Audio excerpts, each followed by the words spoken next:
Hello, welcome. I'm Hannah, and I hope you are ready to go on a bit of an adventure today. I have a lot of indie single shadows, most of which are 26 millimeter or smaller or comparable in size to 26 millimeter, but a couple are large pans, and I never use them because they are just so much bigger than my other shadows. So if I'm making a palette, it will make the palette not like line up as nicely to have something so oversized in there. I've been decluttering that collection because I haven't been reaching for them, but it would make more sense to at least try to repan them, right? So today I'm going to be repanning the larger pans that I have still in my collection, and also furthermore, we're gonna get a little wild and wacky in there because you'll see in the overhead footage, I realized and decided pretty soon into it that it would make sense to try to use the extra powder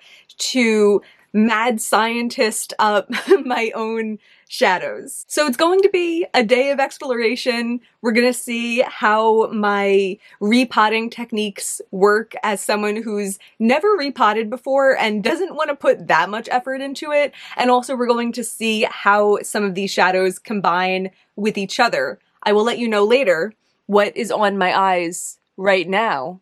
But that might be a little sneak preview of what's to come. Let's just go ahead and get right into it. Okay, so here I have the 9 shadows in question, the 9 large pan shadows that are still in my collection. I used to have way more, and I've narrowed them down over the years because I realized I never reach for these larger pans. I never incorporate them into palettes just because they take up so much more room than a 26 millimeter pan does. But even still, with it being like a very concise collection, I never reach for these, and it's time. I have this bag of magnetic pans that I bought. I think I got them when I bought a magnetic palette off of Amazon like years ago, and I've never actually depotted anything into these. There are a couple like stick-on magnets, and I think I have used those before, but this bag that's been sticking around my collection for years, seeming like it's too handy to get rid of, it finally has its time to shine. I also brought out some paper to be a little base if this is gonna get messy. I don't know, am I getting in over my head? Perhaps. Some of these shadows, especially like this peachy one here, look like they might be more powdery. I'm not going to start with those. I'm going to start with some that seem to have more like binder to them because I'm hoping I'll be able to just kind of press the shadow in without too much trouble.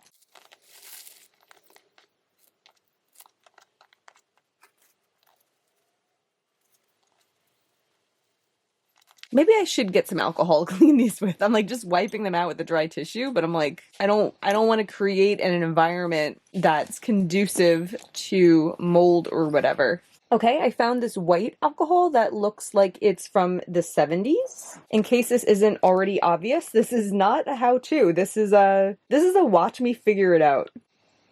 But I'm pretty sure this is the type of alcohol people use when they... I was looking for the cap to put back on this after I put down the cap. Yeah, I'm pretty sure this is the kind of alcohol that people use as binder, which I'm hoping I don't have to do. And maybe I will, like, look it up before I actually do it, if that ends up being the path. But that makes me feel like it's not such a weird thing to bring out with eyeshadows. And I'm clearly not even doing that much of a careful job. I'm just kind of rubbing it in there with my Q-tip, and then I'll wipe it out. I don't even have enough pans out. I decided I was going to film this like 5 minutes before I started filming it. But I have pondered the possibility of filming this before, and that has to count for something. Okay, the pans have now been alcoholed. You know, I'm not too concerned just because I'm not going to be eating out of these. And these, the shadows are generally old enough anyway that I don't know, if they don't last forever in these, I'm not going to be heartbroken. And as I said, I already never reach for these. Okay, I'm going to start with this one because this one feels lower stakes. This is Mermaid Waters from Give Me Glow. That's kind of what I had in mind. Oh, I really felt that crack. Oh, see? maybe what I had in mind is not the worst thing. I feel like, yeah, I could definitely fit more in this pan. Should I have more tools in this?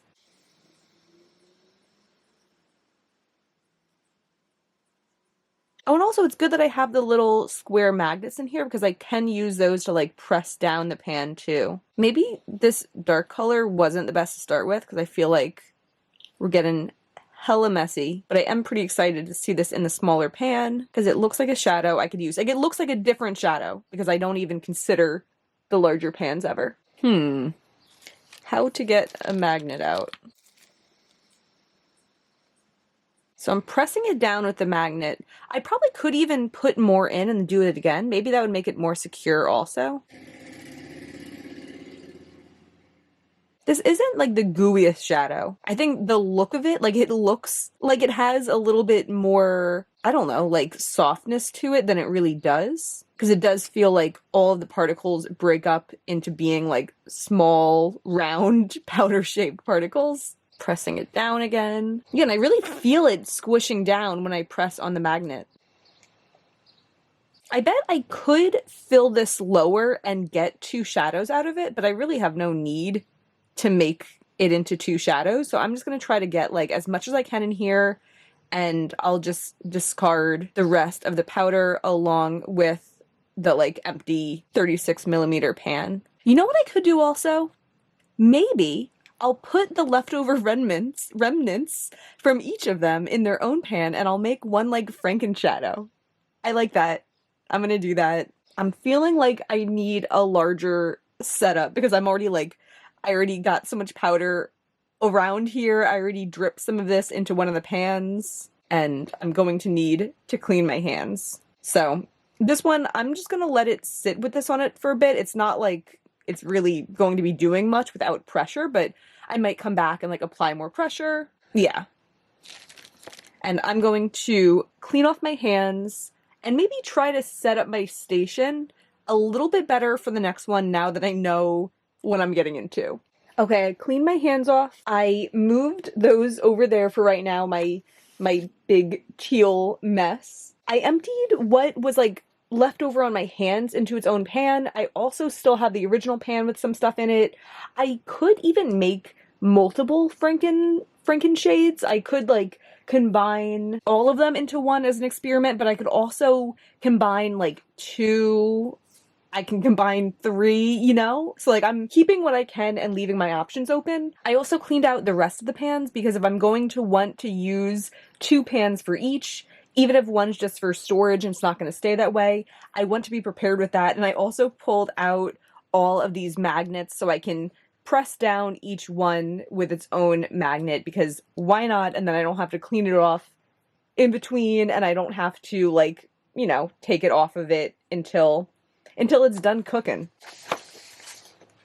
So I'm feeling good. I'm feeling like we are getting a system going. And I'm going to go in next with JD Glow Good God and do the same thing because I feel like my starting method did work.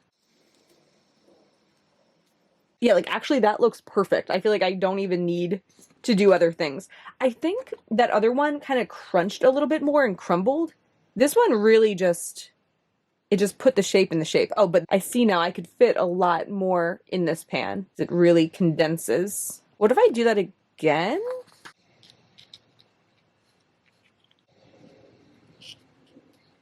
I might just spread that out because I want to make sure I'm leaving enough to mess around with.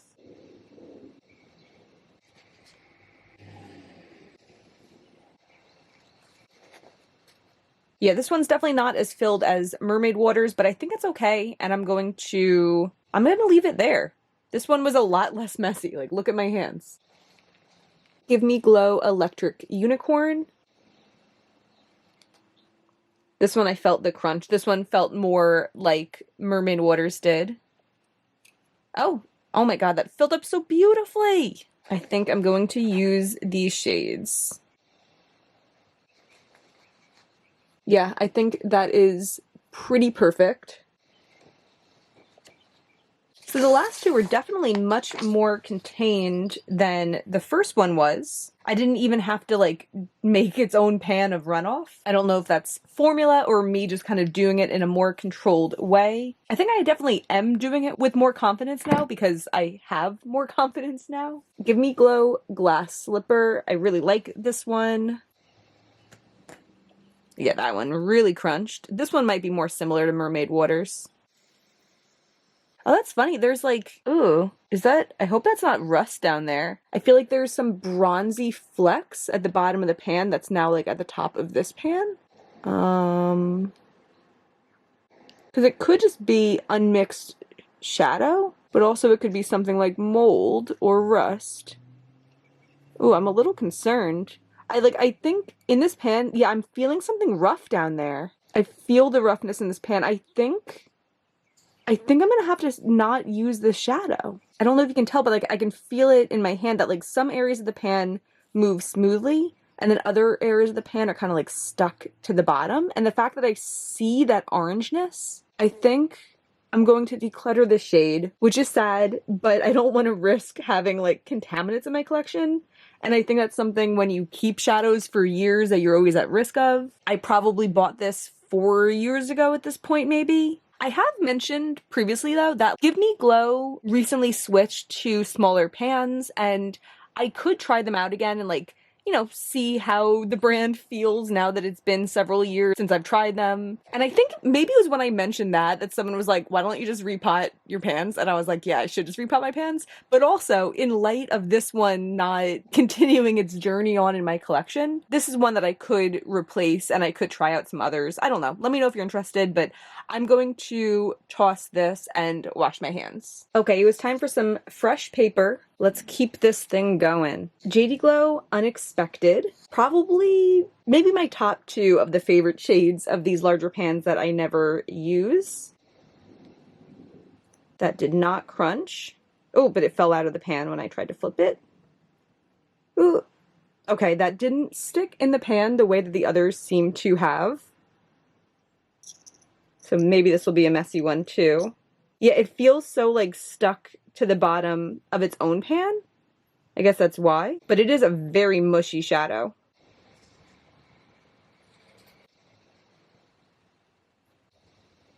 Sometimes when I press it, I feel that it's more filled up on one side than the other. So I'm just going to add some more to the empty side. I feel like there's way less of this one to spare. Like there's way less left over. Maybe it just wasn't pressed as hard in here as I'm pressing it now.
Okay, so now that all the basic work is done, I'm ready to do some creating. So let me move the regular ones out of the way.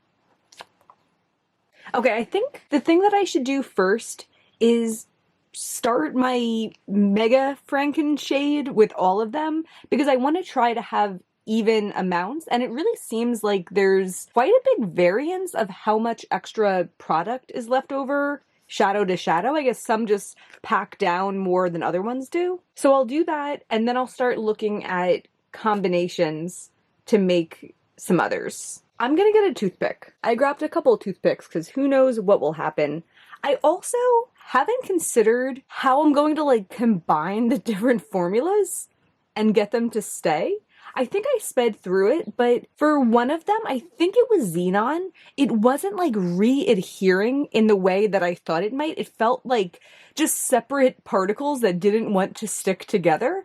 And I'm concerned that in combining all of these, there's going to be a bunch of different formulas that won't stick together. So I might try first to just put some in the pan, but I might have to take them out on a piece of paper and like really crush them up and stuff. But let's see. We're just messing around, and I'll use this one that already has some of the blue in it. And maybe I'll start with this one because I feel like there's the least in unexpected, which is a shame because this would be so exciting to like mess around with a lot.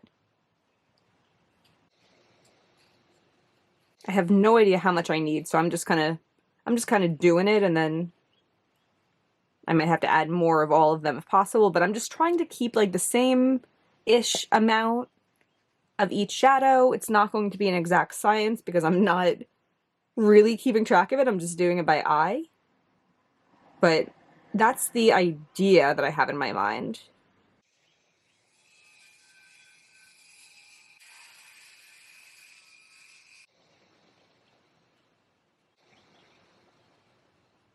Okay, I have a feeling that this is going to be not enough by a lot, and also maybe hard to mix it up, but I will try my best. Here's what we're looking at right now with just a little bit of stabbing.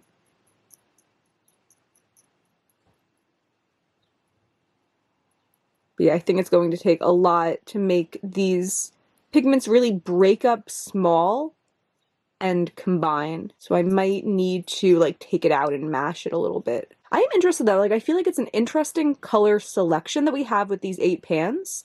And there's like some deeper, there's some lighter. So I actually feel like it has the potential to come out as a shade that I like, that I'm intrigued by. I mean, I guess also it doesn't have to be entirely mixed as long as it's mixed enough that it will mix in the swatches. Because there are a lot of brands that just come out with shadows that look so different in the pan, but the idea is like you combine them. I'm knocking some out. I'm trying not to. I feel like that purpleness from Xenon is pretty apparent. When I guess we have Xenon and we have Insane bringing the purple. Okay. Yeah, I feel like I'm getting an idea of what it looks like. Kind of like a smoky purple. It's so interesting too how it like, it still has like a base and a shift, even though so many different bases and so many different shifts combined.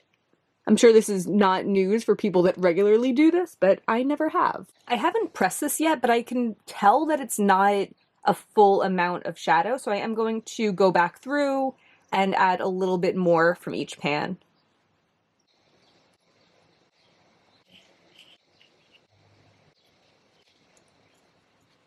Yeah, part of me doesn't want to fully mash it this time actually because it looks so interesting. It looks like cool little like beads of sand. Maybe I'll try to like stir it a little bit with the more mashed parts we already have. But I'm down for something that like looks really weird and interesting in the pan, even though it seems to swatch out to like, I don't know, like a shade that you can wrap your head around. I will like it if the pan is like super unique. Okay, let's try to press.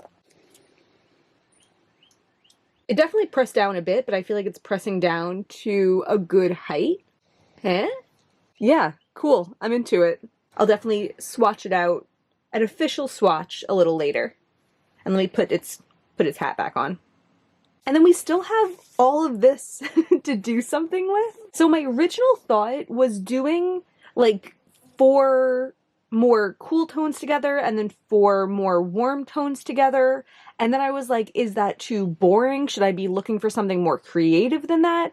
But I'm mostly excited to make the warm tone one because I feel like, in a way, this is going to be like the cool tone version. I mean, it'll still be fun to do the cool tone version to see how it differs from all of them together, but I haven't seen a Frankenshade that looks warm, so I'm excited to see what a warm Frankenshade looks like. What were the 4? Because I'm like looking now and I'm like, 3.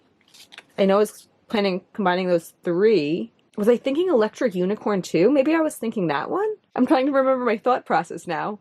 Maybe I was thinking, yeah, maybe this was the 4 and 4, but I mostly want to concentrate on these 3. Maybe the Electric Unicorn will be kind of like an add-on if I feel like it needs some lightening. So yeah, this better be good because I don't have that much left of Unexpected. And I think we're just going to go all in. Okay, so that's a decent amount of Unexpected that we got in there. put some Peachy Keen, and put some Party Monster.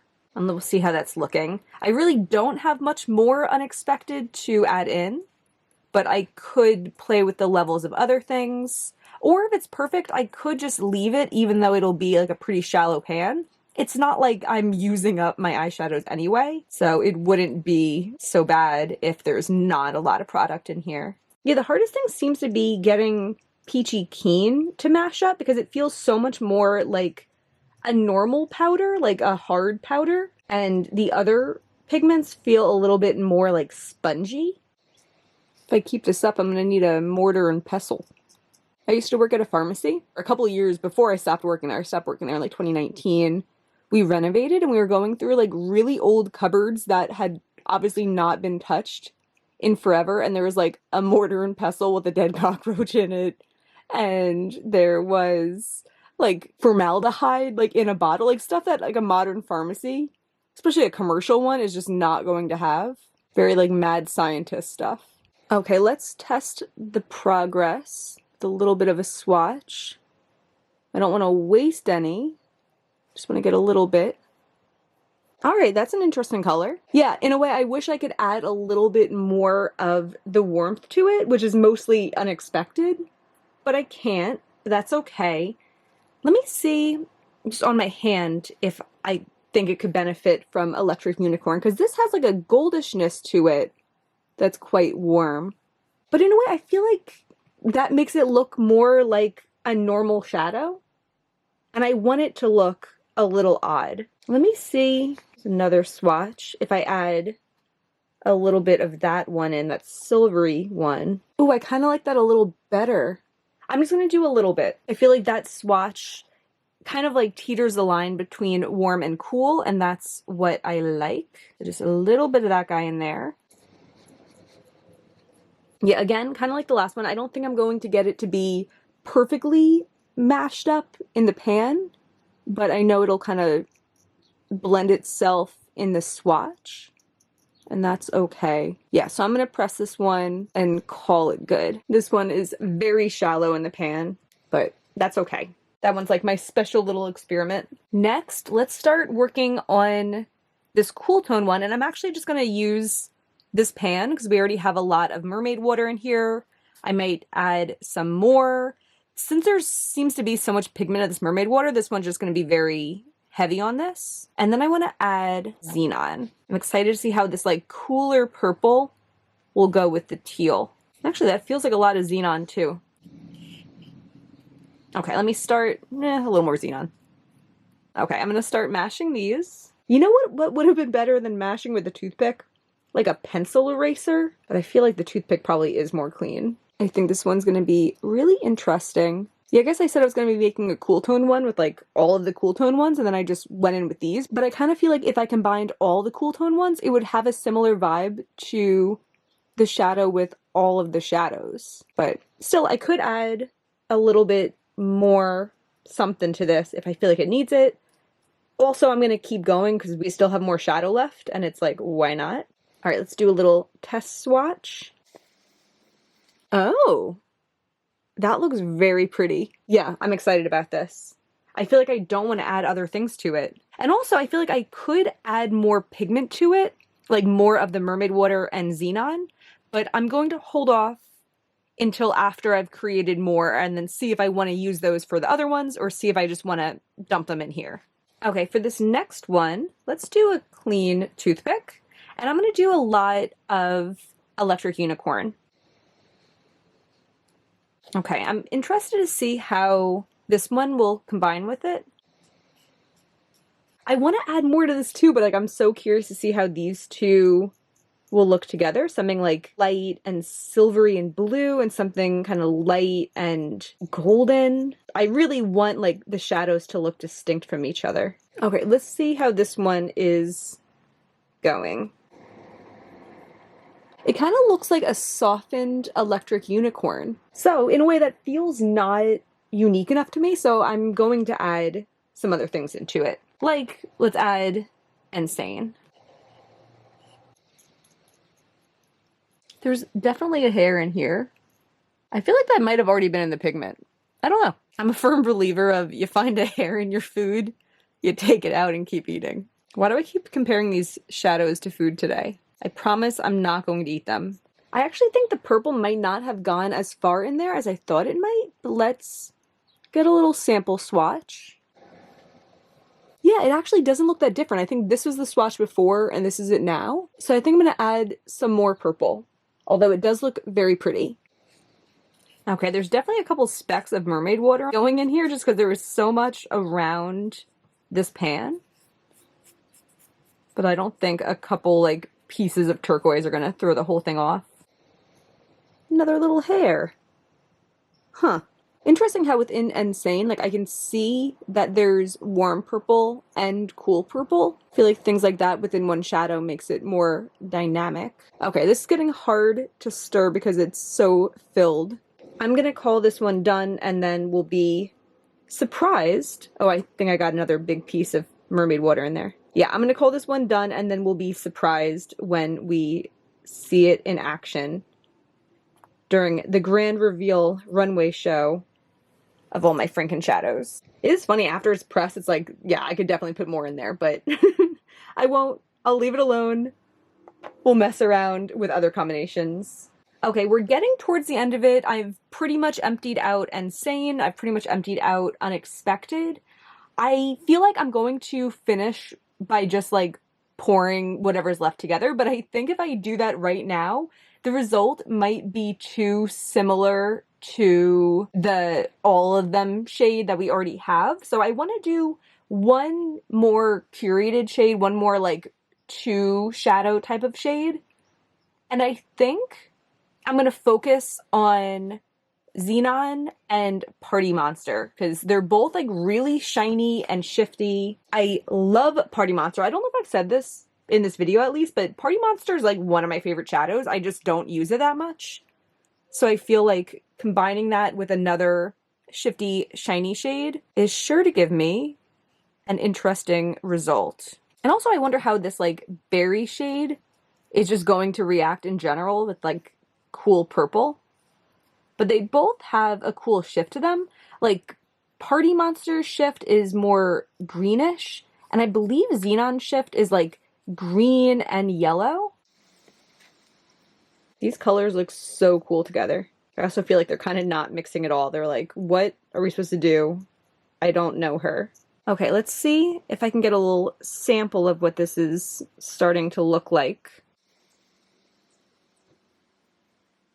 It looks cool, but I feel like it's not mixed enough. I see the berry and the purple too distinctly, which makes me feel like they haven't like mingled with each other. I'm tempted to do a little electric unicorn to brighten it up, but I'm not sure. I just feel like electric unicorn, does it make it too yellow? Or no, I kind of like it because I feel like it looks like a yellow shift over like a berry base. I'm gonna do a little bit of electric unicorn. I feel like with mixing pigments, you could put a lot in them before it's like really prevalent that there's like a different shade in there, you know? So I suspect adding a little bit of electric unicorn will brighten up the shifts, but hopefully not affect the base too much. It's also fun because it means that I'm putting like the 3 shiftiest shadows from the bunch all together. All right, let me try to get a little sample. All right, that's a very weak sample. Yeah. Part of me feels like it still just looks like Xenon, but I'm like, no, it's definitely more berry in there thanks to Party Monster. I'm just gonna do a little bit more stirring and then I'm gonna press it. And I had left the Mermaid Water Xenon one unpressed because I wasn't sure if I was going to add more of those 2 shadows in here, but because I've pretty much used up Xenon, I wouldn't add the Mermaid Waters because I don't want to mess with the like proportions of it. So I'm going to go ahead and press this one. Yeah, those last couple are definitely shallow pans, but that's okay with me. And then the last order of business is I'm just going to put whatever's left in here. I think there's a lot of electric unicorn left. A little bit of mermaid water. Some peachy keen. Oh, I'm so excited. Like, I have more crumbs to add, but I kind of just want to start mashing these three because what the hell is this going to look like? And also it's probably good because the pan is already getting a little full and Peachy Keen definitely needs more attention because again, it's like a little bit more clumps of powder than the other formulas. Weird. Let me see if I can try to see what this is starting to look like. Why does that just look like xenon? How do I just keep making xenon over and over again? I wonder, I mean, I guess I'm working with such like a small amount of shadows and they're already like different mixed pigments, but I wonder if it's hard for eyeshadow brands to not like come out with the same shade. Like I wonder how often they're like, I've never thought of this combination before, and they put something together and then it just looks exactly like something else they have. I wonder. So I'm adding the rest of, I think this is Good God, this like silvery one. And I guess I'll add some of these crumbs that like I know came off of the right ones, but I don't want to add every single crumb because I don't want it to look the same as the everything shade. But like this group of crumbs was meant to be in this one. Unless, is that a little bit of Party Monster? You can leave. Okay, this one's not mashing perfectly, but I don't think it's going to. And I'm going to call it and wash my hands.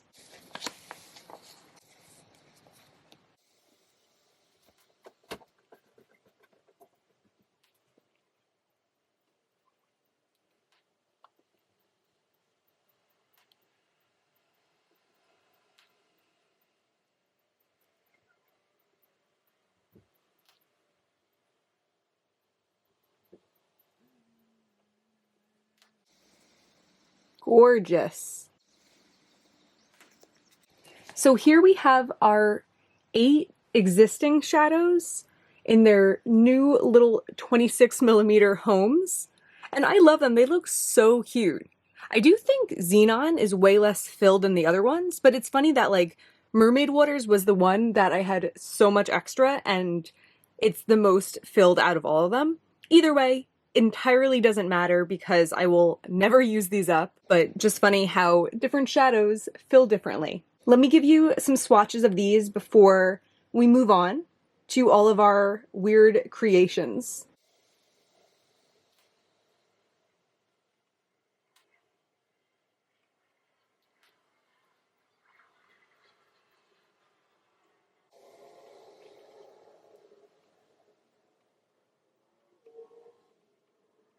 I was nervous about how shadows work after being repanned because I always feel like part of the shadow is the way that it's pressed. So like when you're taking that apart and repressing it, you're really kind of changing the makeup of the shadow.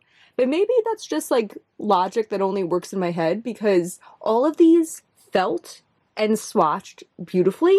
I can see that the one that kind of pressed the worst was this one, this Peachy Keen. I'm probably not even going to bother saying the names of these because it doesn't really matter, but this one you can see the like broken pieces of. Like this didn't squish into place as nicely as the other ones did, but even so, I feel like this swatch, it's less shiny than the others, but that's because it is a less shiny shadow. It's always been more of like a glowy shade and less of a shiny shade. Yeah, it doesn't seem like the repressing changed anything about it. Funny, I had originally grabbed out this 9 pan thinking one of the shades was decluttered, this will fit the 8 shades we have left and our 1 Franken shade, but joke's on me because we have 6 Franken shades. Yeah, somehow out of all these pans, I got 6 extra shadows. I'm gonna have to think of names for these too, but for now, I'll either say or I'll just pop up on screen what they're made of if I don't remember. So this, I could tell, is the one that's Mermaid Water and Xenon. Oh, beautiful. I feel like that really does, like, it makes a lot of sense looking at the two of these. It has, like, the base color of Mermaid Water, but it still has that same bold shift that Xenon does. That is beautiful. I feel like that's, like, a perfect combination. Looks more like a navy blue with a green shift. Cool. Yeah, this is gonna be tough. This next one, which is very low. Oh, this might be the warm tone one. I'm scared I'm gonna like, ooh, okay. I was scared I was gonna knock the whole shadow out. Yeah. This is the one that's a combination of JD Glow, Unexpected, Give Me Glow, Party Monster, and JD Glow Peachy Keen. And I think this is going to be my favorite one. Yeah, I love a warm base with a cool shine to it. Yeah, and that is just so beautiful. I'm definitely going to be wearing this.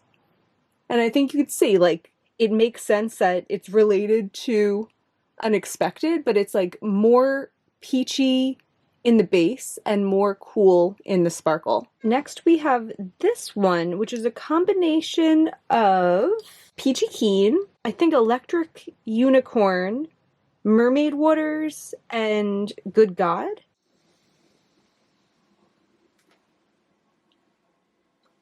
Yeah, this one I feel like it doesn't swatch the way that I would expect from the pan. I'm really just not seeing that peachiness. But it is funny, I think I said before it looked like Xenon, and now I can see it really doesn't. It's kind of like a dulled down version of Xenon. Yeah, it doesn't have like the same punch and shift that Xenon does, and it's like a bit lighter and more gray.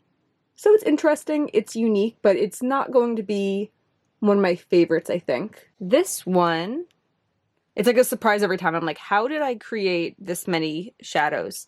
Oh, this is the one with Insane. I don't remember. Definitely has Insane. I'll put it on the screen. What is in it? It's like similar in depth to this one, but actually it has a better shift to it. That's like a very cool light pink sparkle on top of a darker pink base. That's interesting. I don't think I have a pink quite like that. Two left. One is the Franken shade and one is not. Okay, yeah, I think this is the shade that's not everything. Again, I will put on the screen what it is because I have lost that section of my brain. This one looks straight up like Xenon. No, it doesn't. Why does everything look like Xenon in my brain until I actually look at it? Oh, maybe this is the one. Yeah, this is the one that's the combination of Xenon, Party Monster, and a little bit of Electric Unicorn, right? Yeah, so it looks like a bit more of a berry version of Xenon. So I like it. I don't love it. I'll be really curious to see how it looks on my eyes. But it is funny, like, looking at it, I'm like, I'd rather wear Party Monster. And then finally, the moment of truth, our true Franken shadow. Here is the 8 of them combined, beautifully pressed. And let's see me say that it looks like Xenon again. Just kidding, hopefully. Oh. Yeah, it looks a lot more blue than some of those. Oh, it looks a lot more blue than some of those others. I actually really like that. I really like the blue shift to it. Kind of looks like a more intense version of this one, maybe. But I definitely prefer that. That's so interesting. Who would have thought that, like, all of these shadows together equals this, like, grayed out purple? Cool. I think this was a success. So here is my Mega Everything Franken shade, and we are going to put it on my eyes. I put down just a light base of a couple mattes from my Kylie Mattes palette. I just used like a light brown in the crease, and then I used the gray shade also in the crease, and then a little bit on the inner and outer parts. I thought it would really tie into like the cool toned nature of this shadow. So let's see. Oh yeah. That's like a cool tone dream. Yeah, this is like glowing. It's so sparkly. I'm going to complete my makeup around this and then we will be right back for the final thoughts. And here is the finished look. I love how the shadow looks. I don't think I have anything quite like this. Like, in a way, it reminds me of Frozen Waves from Divina because it's like a very cool tealish sparkle with like a purplyish berry base, but it just doesn't hit those same colors. And I do think the like sparkle in this is more apparent, and that one's like a little bit more like interwoven. It also reminds me of Terra Moon's Shattered Stars, but that one's a very smooth formula. I think this one is much brighter. This one, it's so bright. I love this. This is like everything I could have asked for and more. For my lower lash line, I just finished up using the same gray as I did on the top of the lid. My inner corner is Shine by SD and Glam Smitty Moonlit Tryst. I didn't want to use an inner corner shade that had like a really strong color because I wanted to make sure the emphasis stayed on the lid color. And this one's more of like pinpoint sparkles of a variety of colors. I could have connected that a little better, but it's fine. Not a perfectionist over here, at least with my makeup. And then because the eyes are so cool, much more cool tone than the looks that I tend to use, usually even when I do a cool tone shimmer, I'll pair it with a warm tone crease. So to balance out the coolness of the eye, I wanted to make sure I used a more warm toned look just to like keep the life in my face. And I think this does it. I'm very pleased with how this turned out. I will say a note of reflection of this process. I decided to do this video really off the cuff. Like I think I said in this that I came up with the idea and like 3 minutes later I was filming. So I went with what seemed to me to be the easy route of just pressing the shadow into the smaller pans. I know there's a lot of other repotting techniques. I know on Instagram, Faces by Gina has like a whole tutorial because she's always repanning from like palettes into magnetic singles. And those tutorials look very clear, very easy to follow, and I know other people have followed those with great success, but there's like some disconnect in my brain about just not wanting to add rubbing alcohol to my shadows. I know it's fine.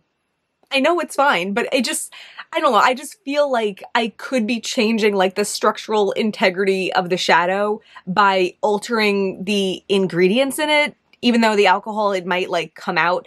I don't know.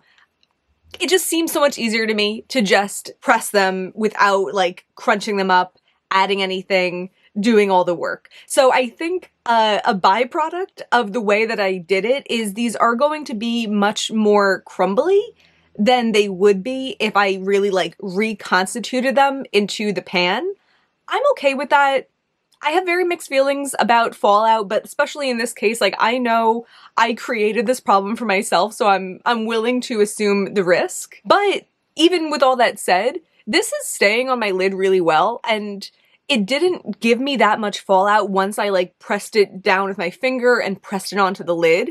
But I did notice, just in like interacting with this palette already, I regularly will have just like, you know, one powder, a fleck of it goes into another pan, and then I'll just blow it off to get that off of the other pan. When I did that with this palette without even thinking as I was doing my makeup, it like created a tornado. Like these powders are like willing and ready to pop up into action at every moment. Also with other palettes, there's been times that I will like knock one on the floor and you have that like moment of truth as you're going to open it, and usually most of them are okay. This, I know for sure, would not survive a fall, but again, my own fault because of the way that I chose to repress them. But I do know that I could always go back and do a different method. I could do the Faces by Gina method by just taking a pan out, doing those steps, and then putting it back in the pan. But we'll see how this goes for now. At least these ones, like most of these look very sturdy. It's more so the Franken shades that I'm a little bit concerned about, but we'll see. I'm going to wrap it up here though. I think this ended up being a much longer video than I anticipated. I truly thought when I sat down to film that this might end up being like a super quick, like 5-minute video, and I was like, you know, I want to do this, I might as well record it. Good thing I did, because I think that we went on a little bit of a journey today. If you have any shade name ideas for these, let me know. Especially the Franken one. I feel like these need their own moment and their own name is important in them finding their own identities, and also probably important in me like remembering which shadows went into each of them. If you enjoyed this video, I hope you'll give me a thumbs up and subscribe. I also have a Patreon, I'll have that link down below. I also have a fashion channel, I'll have that link down below. Thank you so much for being here. Bye.